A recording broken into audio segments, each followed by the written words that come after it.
Hello, my name is Rob Evans, and I'm the School Security Liaison Officer for Vermont's Agency of Education and Department of Public Safety.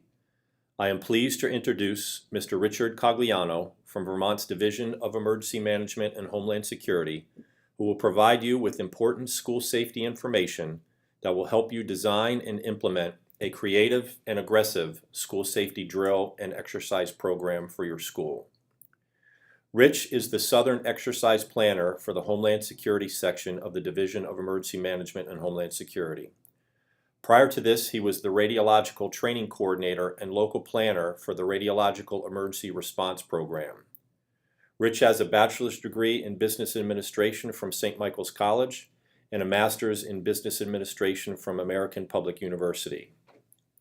Outside of his job, Rich has been a volunteer firefighter and EMT for 14 years and is currently the Assistant Fire Chief of the West Dummerston Volunteer Fire Department. He was a member of the Vermont Hazmat Response Team for 9 years, and when he's not working or volunteering on the fire department, Rich enjoys golf, skiing, and loves spending times with his family. Rich, welcome, and looking forward to the presentation. Thank you, Rob. So the purpose of today's presentation is to provide all of you, your school officials, with an understanding of basic exercise concepts, exercise design and development, and how it is applicable to school emergency preparedness exercises. We're going to talk about a couple of things today. We're going to talk first, what is exercising? What does that mean? Then we're going to get into designing and developing exercises for your school. And we're going to talk about some of the resources to help you out with exercises towards the end.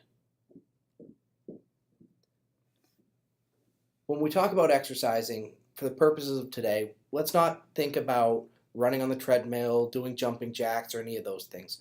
Let's focus on the different types of exercises that we see in Vermont. Anything from our Emergency Operations Center at the state level, to a hazardous materials incident, to one of the other things that you could be doing to prepare your school for something bad. Why do we exercise?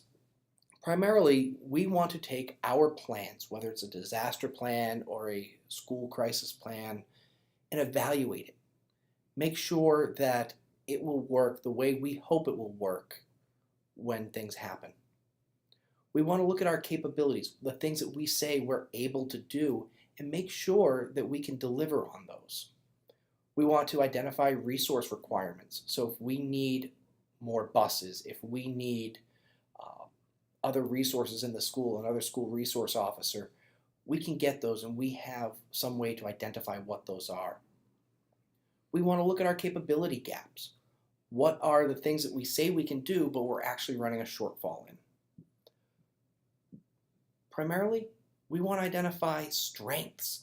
That is a huge plus. It validates what we've done with planning and training and now the exercise. It validates that we can do what we say we're going to do. But we always know we're going to find ways we can do it better. Areas for improvement are a great thing to find out during an exercise, and that's one of the things that we really want to do. There are some statutory requirements for exercising for school safety. Title 16 of Vermont State Statutes, Section 1481, says at a minimum you have to do 6 egress and evacuation drills and 5 lockdown drills every year.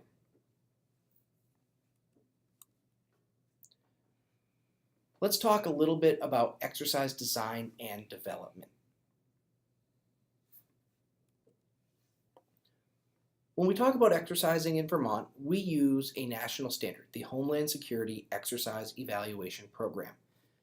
This program provides a consistent approach to capabilities-based exercise program management so that when we do an exercise in Vermont, we do an exercise in California, when there's one in Texas, whether it's a school, an airport, or a jurisdiction, and it doesn't matter if it's terrorist-based or all hazards, the exercise is structured, run very, very similarly, and we're evaluating similar capabilities all over the nation, and we have a consistent benchmark to measure them against. Now let's talk about the different types of exercises we can do. This is a building block approach. So we're going to start on the left end with seminars, the very basic type of exercise. You have a new school plan. You want to present it to your staff. You have a seminar. You can do it on an in-service day at the beginning of the school year and just present. Seminars are presenting information to people so they have an awareness. Workshops actually build a plan. So if you know you need to build a new plan, you would call a couple of key folks together, maybe folks from the town, the community, some subject matter experts, as well as your staff, and over a series of meetings, you would work to develop the plans with a workshop. The most common type of exercise that we do are known as tabletop exercises. Those usually are a couple hours. We pull people into a room and we present a scenario, and they would respond in discussion how they would do things according to their plans and procedures. There is no time-bound part of this exercise. It's really just about responding to the hazard. Games are where you can take a similar scenario and give it to two different groups to determine what are the differences in the approach. Those differences are either strengths or areas for improvement. When we move into the orange columns, we're going to be talking about operations-based. Those are the ones where we're actually moving people and things and resources. The ones we've talked to up until this point, you can do in an auditorium, you can do in a classroom, you can do anytime. Drills, the first type of operational-based exercise we'll talk about, you're probably very familiar with. Drills are single resource or single capability. So we're looking at fire drills, clear the hall drills, the things you do every month.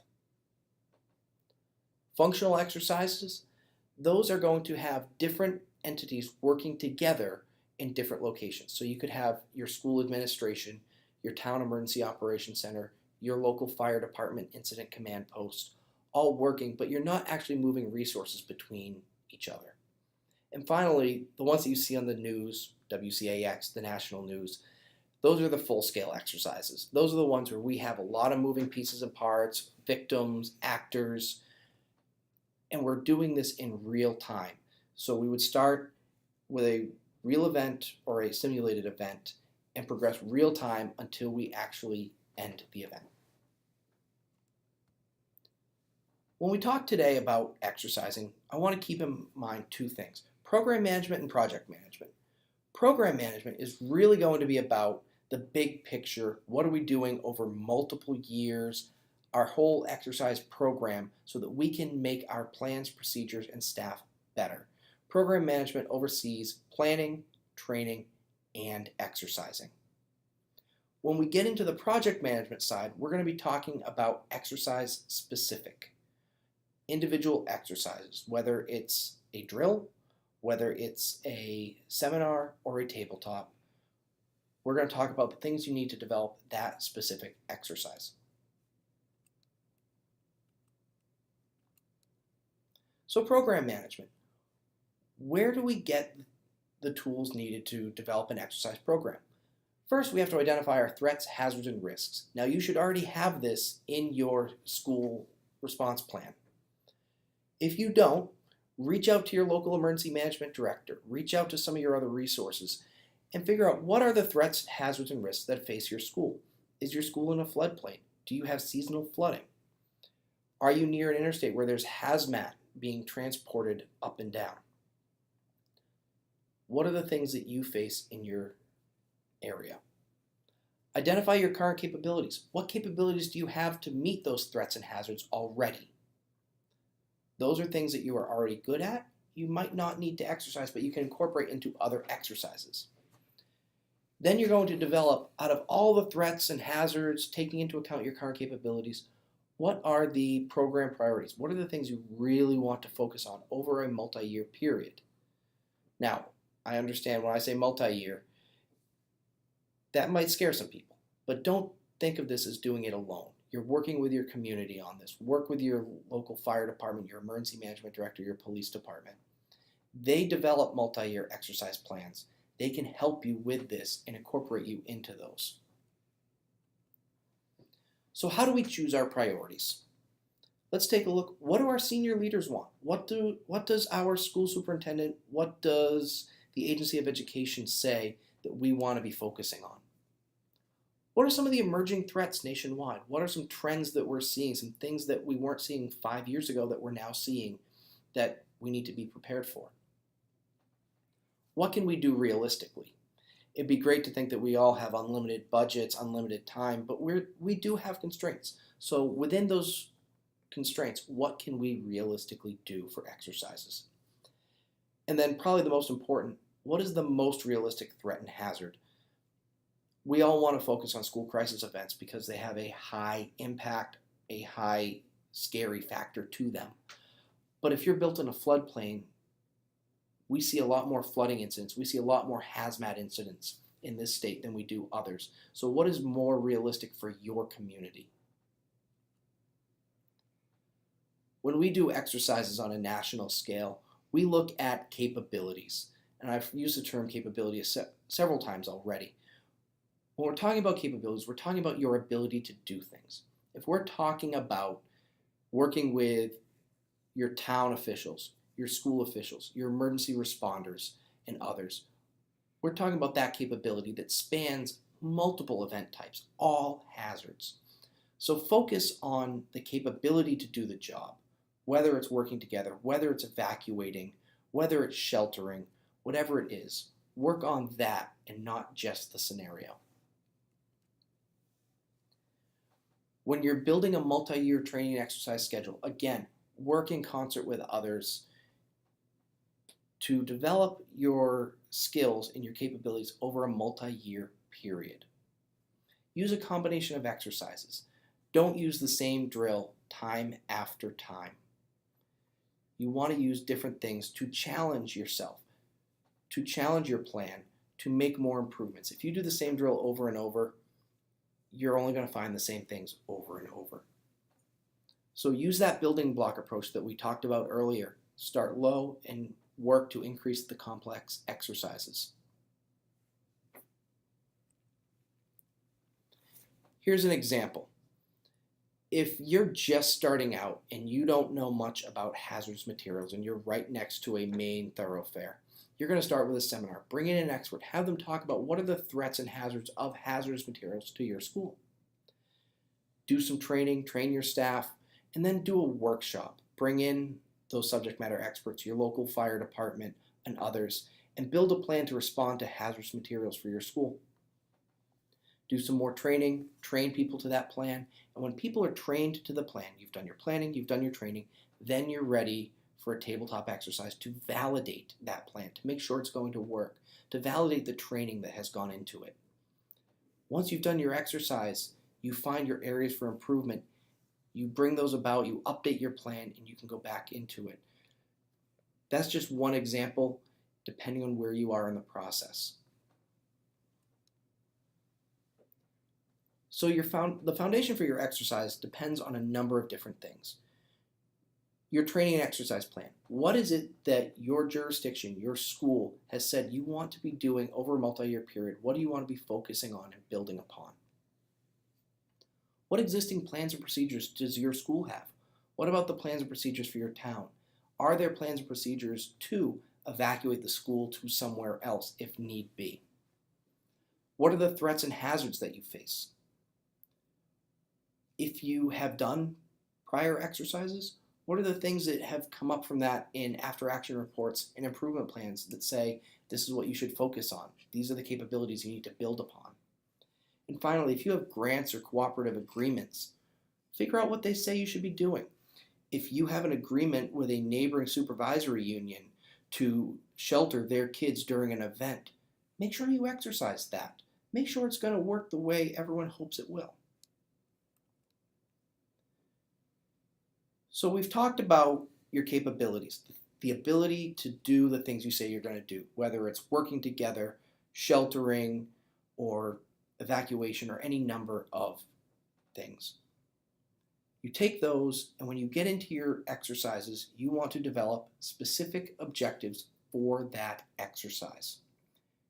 Once you have your objectives, the things you want to evaluate, the things you want to achieve in that objective, you can then develop your scenario. Don't focus on scenario first, because then you're pigeonholing yourself. You want to look at this from a capability level of what you can do rather than what you can respond to. When you're developing your objectives, they should follow SMART guidelines. They should be specific. They should be addressing who, what, where, when, and what needs to be done to complete that objective. They should be measurable, meaning you should be able to measure, was this done, yes or no, very simply. Are they achievable? Is this something that through the course of the exercise play, through the plans and resources that you have on hand, you should be able to achieve? Is it relevant? Meaning, is this relevant to the plan that you're evaluating? Is it relevant to your school, to your organization? If not, think about why that objective is there. And finally, if you're working in one of these operations-based exercises where you're playing real time, make sure you set a time that you should be able to hit a target for that objective. This is an example from a real school exercise that we did. It was a tabletop exercise. And there are 4 objectives with 3 core capabilities, the things that they want the ability to do. So the first one was they wanted to coordinate between everyone. And to that end, the objective was discuss the plans and processes in place to coordinate a response to a school crisis between first responders, the Anytown Supervisory Union, Anytown Hospital, and other response agencies. As you can see, they called out the specific agencies. Who are they? What do they want to do? What do they want to evaluate? And how do they want to do that? When you get to exercise conduct, there will be a variety of people in the room. Typically, we think of the players. Those are the participants, the people taking an active role in the discussion or the action of the exercise. But there's also folks called evaluators, and they're there to really look at what is said and look at what is performed in light of the plans. They have copies of the plans or should have copies of the plans, and they can evaluate, did the actions or discussion differentiate from the plan, and was that a strength or an area for improvement? You have your controllers and potentially a facilitator, and they are there to control the exercise play, keep things on track, and make sure play is driven towards the objectives. Again, players are your participants. Observers. Observers are great to bring to an exercise. They can include your municipal leaders. They can include folks from other schools, other school districts. They can include other towns from the surrounding area. And you bring them to the table because they can get ideas for what they can bring to their school system. And finally, the media. Now, the media has a wide component in an exercise. It can be bringing the media in ahead of time to let them know you're going to do this, so parents are aware when they see fire trucks and ambulances and police cars at a school that it's an exercise. And it can also be after the fact that they can do a press release that says, we are prepared for all hazards. We have done this exercise. Here's some highlights of the things that we learned and the capabilities that we have improved upon. If you're getting evaluators, you can get evaluators from other schools, your local municipal officials, other principals, whoever they are. But what they're going to be doing is they're going to be getting their observations from the exercise and writing them down. If it's an exercise where you're generating paper logs, time logs, stuff like that, have them collect that so the evaluators can go through and recreate the exercise. If you have boards in your room where you write down open issues, actions that you're going to be taking after the exercise, or decisions you made during the exercise, have them write that down and use that as part of their evaluation. And finally, there's something called a player hot wash. The hot wash is when you have everyone who is a player go around the room. What is something you learned today? What is something that you thought went well? What's something you think is an area that we can improve upon in the future? This isn't related to exercise design. It's related to the plans and the procedures and the training. So have your evaluators write that down. Players routinely identify things that they think could have gone better, and they should not be surprised by what they see in the after-action report. Some things that evaluators want to come up with: strengths. What went really well? Where are we strong? Where are people well trained? Where's our plan well written? And to go with that, how do we sustain that strength? Areas of improvement. What are some things that we need to do better in? What are some areas that maybe we didn't have the training in? Maybe our plan wasn't as fleshed out as we thought it was. And then how do we do that? What plans were utilized? That's very important, because all we're doing in an exercise is trying to evaluate the plans and procedures, not the people. So if we have the plans, we know what the plans are, we can evaluate them better. What were the roles and responsibilities of the people? Who made the decision during the exercise that they would evacuate the school? Did they have the scope and authority to do that? And then also, how is information collected and disseminated? Where are the hang-up points? And if someone gets information, do they not pass it on? Those are all things that they want to look at as an evaluator. The evaluators are going to compile all their information into what are called write-ups. They're basically synopsises of the area of improvement or the strength, and they go into what's called an after-action report. That report should recreate the scenario, or at least that part of the scenario, for someone who wasn't at the exercise. They can read it, get an understanding of what was the issue, how did it come about, what is the root cause, and then what are some of the recommendations. The areas for improvement in the strengths, the subject of those, as well as the recommendations, are added to an improvement plan for the players and other folks in senior leadership to gather around the table and figure out how do they want to address that. This is a snapshot of an improvement plan. This came from another real exercise that we did here in the state of Vermont. The observation was there was confusion in terminology between all parties during a school crisis using current response plans. So the recommendation the evaluator had was provide training to school staff and responders in the differences between shelter-in-place and lockdown procedures. Shelter-in-place means one thing to first responders and another to school officials, so they really wanted to have that language clarified. So the supervisory union said, yep, we will take that on. We are the responsible agency, and what we're going to do is disseminate standard terminology to all emergency responders and interested agencies. The point of contact for this was the superintendent.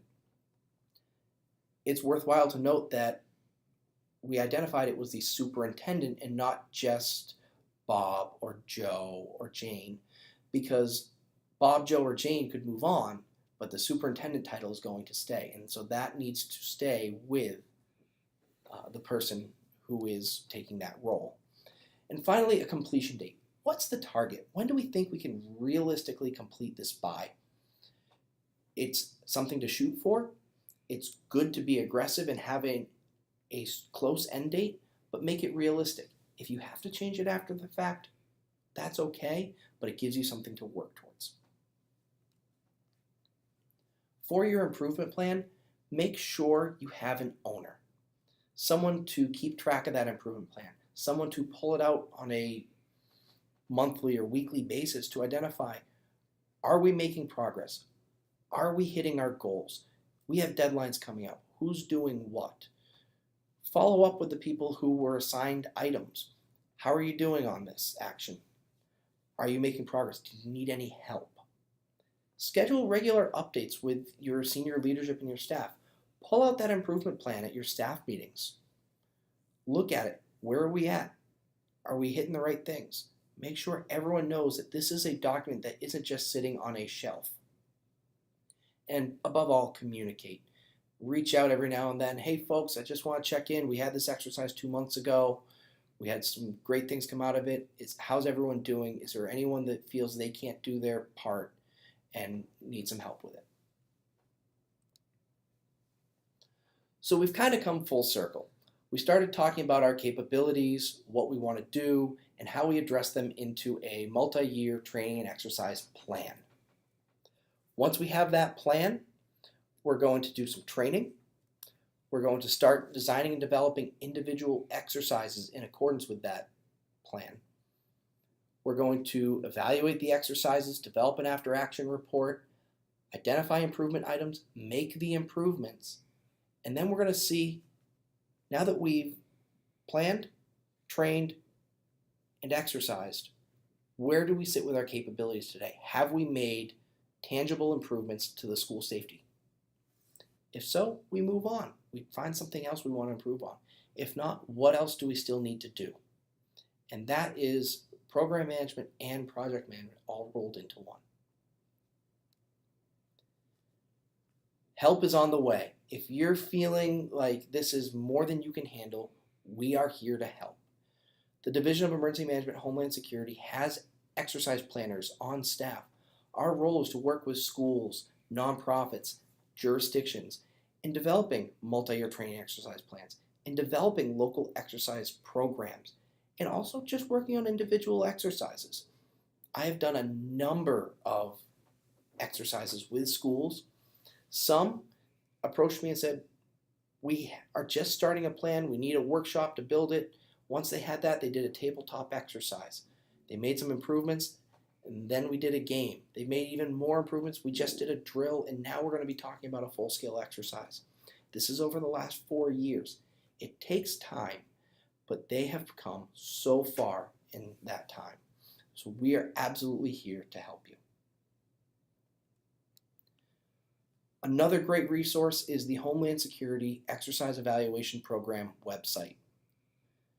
This website has templates for all the exercises we talked about, all the preparedness activities, multi-year training and exercise plan. Everything we talked about has templates and documents available on this website. Please feel free to use it. It's all free. Rich, a couple of questions. When we talk about individual exercises, and especially in some of our more rural areas, we may have a supervisory union that has the same first response organizations that are responding to a number of different schools within that SU or district. Would it make sense at some point in time to expand out between individual school exercises to SU, supervisory union-wide exercises, knowing that a regional disaster or emergency may affect a variety of different schools within an SU? Does that make sense to have SUs involved in that exercise process as well? That makes a lot of sense. What I've seen, at least in my experience, is you have some threats and hazards that are school specific, but more realistically, you have things that are going to affect multiple schools. I look back at Tropical Storm Irene and some of the big events there. But keep in mind, in exercising, we're exercising the capability, the ability to shelter or evacuate students, the ability to work with first responders, school officials, town officials on protecting these students from a situation. So those skills transfer very easily from school to school, and there's no reason why you can't have all those folks at the table to talk about what they would do in each of their own schools, how they would all work together, how they would unify, how they would transfer multiple schools. Whatever it is, absolutely it makes sense, because those skills, they can be useful to anyone. Rich, when you've worked and in your work with schools in the past in developing exercise programs, who's been at the table for the exercise planning team? Is it the same people that are involved in the exercise itself? Is it the local EMD, the emergency management director, fire chief, local law enforcement? Who sits at the table to develop the program? So in my experience, I've seen a variety of people. I worked with one community that had representatives from town government, several town first response agencies, public works, hospital, Red Cross, as well as the supervisory union, all at the table just for the planning. I worked with another jurisdiction that just had 2 or 3 folks from the school. When it came to the exercise, we actually opened up to that whole community. We opened up to multiple agencies, the town, and it was a great exercise. It really is going to depend on each school. If you have a lot of people to draw from, you can have more people. If you don't have a lot, you may only have 1 or 2 people. But it also ties back to, what are you looking to evaluate? What do your plans say you're going to have? What does your town or your city say they would do in an emergency? And it really sounds like the cycle is planning, training, exercising, planning, training, and exercising. That if they can have a takeaway in any of this stuff, it's those three things: plan, train, and exercise, right? Absolutely. You need to have a plan. The plan is what you're going to go by when something happens. Once you have the plan, you train your people to the plan. People then know how to enact it. They know what their roles are going to be. It's a standard approach. Once people are trained to it, you do an exercise. So you identify, will the plan work? Was the training achieved? Did it tell people what they needed to know? Did we equip them with the right tools? And from there, you identify your improvements to the plan and you update the plan. Yes, it's a cycle, but it works so well. Rich, one last thing is that two different types of the exercise: discussions based and operations based. The discussion based take a lot less time. You can sit around the table with your executive leaders within a supervisory union or an individual school and spend as much as maybe 3 or 4 minutes talking about a specific school safety thing. I'm assuming that those are great ideas to just every school crisis planning team meeting that a school may have, spend 2 or 3 minutes in that meeting talking about something school safety related. So there's a learning point that's a takeaway from each one of those meetings. Is that a good idea for schools? Absolutely, it is. I think for school emergency preparedness, we talk about exercises and people instantly go, oh my goodness, there's a lot of work to do. And for a lot of the bigger ones, there are. But when you get into your monthly school crisis planning team meetings, you can do a what if scenario. What would you do if you saw a suspicious backpack? What would you do if a heavy snow load collapsed a wing of the building? What would you do if? In my experience on the fire department, I'll drive around town with some of the folks on my department and we'll sit there and go, what would you do if that building were on fire? How would you do that? It's great for our weekly and monthly training nights. We give them a picture of a building. What would you do if? And it gets people thinking. It gets people moving. It's a low-key, simple way to do it. It may not fit neatly into one of those 7 different exercise types, but it works really well.